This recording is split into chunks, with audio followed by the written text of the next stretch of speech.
বিসমিল্লাহ।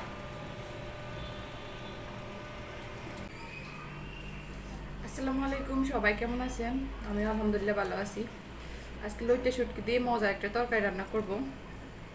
এই যে এখানে পুঁই শাক নিয়ে নিলাম, এগুলো একদম গাছের টাটকা পুঁই শাক। আর এই যে পুঁই শাকের ডাঁটিগুলা অনেক সুন্দর করে কেটে নিছি। এখন আজকে মজার একটা তরকারি রান্না করবো। আমার অনেক দিন যাবত থেকে এই শুটকি দিয়ে পুঁই শাকের তরকারিটা খাওয়ার জন্য মন চাইছে, তো আজকে রান্না করে ফেলবো। আগে শুটকিগুলা কেটে পানি দিয়ে একটু ভিজিয়ে রাখি।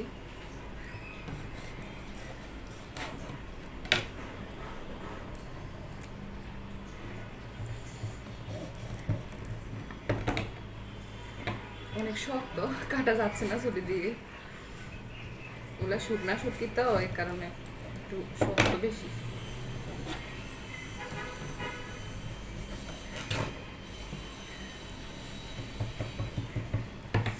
যাই হোক, আমি আগে শুটকিগুলা কাটি নেই, তারপরে রান্না করব। তখন অবশ্যই আমার সাথে থাকবেন। সব কিছু রেডি করে নিয়েছি, একদম ধুয়ে পরিষ্কার করে। এখন শুধু রান্নার পালা। তেল দিয়ে দিলাম। এখন হচ্ছে যে পেঁয়াজ, রসুন, কাঁচামরিচ দিয়ে দিলাম, একটু ভেজে নিব, তারপর সব মশলা দিব। পেঁয়াজগুলো ভেজে নিলাম, এখন ওখানে শুটকিগুলো দিয়ে দিব তেলের মধ্যে একটু ভেজে নেওয়ার জন্য।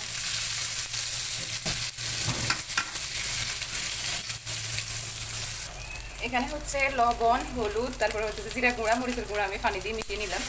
এগুলো দিয়ে দিলাম, এগুলো দিয়ে ভালোভাবে কষিয়ে নিব শুটকি আর মশলাগুলোকে। আমার কিন্তু মশলা শুটকিগুলো কষানো হয়ে গেছে। এখন আলু আর পুঁই শাকের ডাঁটাগুলো দিয়ে কিছুক্ষণ কষিয়ে নিব, কারণ এগুলা সিদ্ধ হইতে একটু সময় লাগবে। পাতাগুলো সিদ্ধ হইতে তেমন একটা সময় লাগবে না।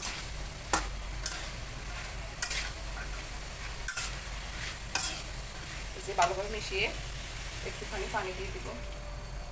পানি দিয়ে এগুলাকে আমি ভালোভাবে কষিয়ে নিব। এর ভিতরে আমি পাতাগুলা দিয়ে দিলাম। পাতাগুলা আর ডাটা সবকিছু একেবারে কষানো হয়ে গেছে। এখন জলের জন্য একটু পানি দিয়ে দিব, বেশি দিব না, এগুলো সিদ্ধ হয়ে গেছে অলরেডি। একটু করে পানি দিয়ে 4-5 মিনিট রেখে তারপর নামিয়ে ফেলব। এই তরকারিটা এত মজা হয় বলার মতো না। এইভাবে লাউ শাক রান্না করলেও কিন্তু অনেক ভালো লাগে। এটা আমি আমার শ্বশুর বাড়িতে গিয়ে তারপরে শিখলাম। এই যে এখন 4-5 মিনিট রেখে তারপর নামিয়ে ফেলব। এই যে আমার রান্নাটা কিন্তু হয়ে গেছে। আমি এর চেয়ে বেশি শুকাবো না, এটা একটু জল জলই ভালো লাগে। তো এখন হচ্ছে যে খাওয়ার পালা, চলুন দেখি। দেখেন কি সুন্দর কালার আসছে। এখন হচ্ছে যে আমি খাবো। তো আমি ভাতও নিয়ে নিলাম, এখানে তরকারিটাও নিয়ে নিচ্ছি। গরম গরম দোয়া উঠা তরকারি, আহ! এই যে ভাত তরকারি সব নিয়ে নিলাম, সাথে একটা কাঁচামরিচ নিলাম। এখন হচ্ছে যে খেয়ে দেখবো কেমন হয়েছে। বিসমিল্লাহ। যেমন চাইছিলাম ঠিক তেমনই হয়েছে। এই যে শুটকি অনেক মজা হয়েছে।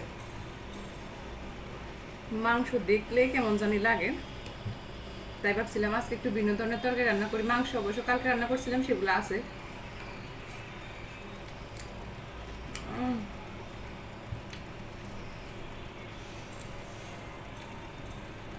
পুঁই শাকের ডাঁটা আমার সবচেয়ে বেশি পছন্দের।